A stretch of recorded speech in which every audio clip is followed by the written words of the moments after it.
As you can see, the screen quality is amazing. I've been looking for a way to install a front camera here on my SUV, and I found this. This is a solar power front or backup camera that you can install very easily on your license plate. So I removed the license plate to make it easier and to show you also how I would install it on mine. So out of the box, you get the main solar camera.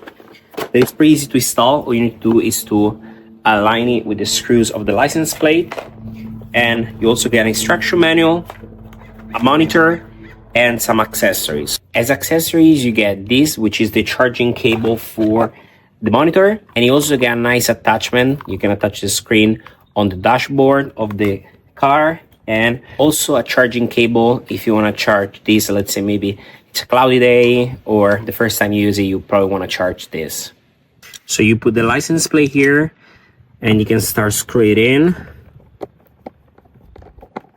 All power, so during the day charge the camera, and the camera is high definition, and you can also move it around, so you can decide if you want to tilt it more down or up.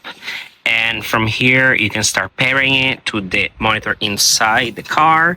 And here, let's say it's a very cloudy month and it's not charging enough, you can also charge it here on the side. And for the first time user, I would suggest to charge it. As you can see, I can see everything going on the front, and I can see the distance very well. As you can see here, it seems that I'm not touched, but I still have some space. And the camera turns off after a few seconds. All you need to do is to press the button and put it back on.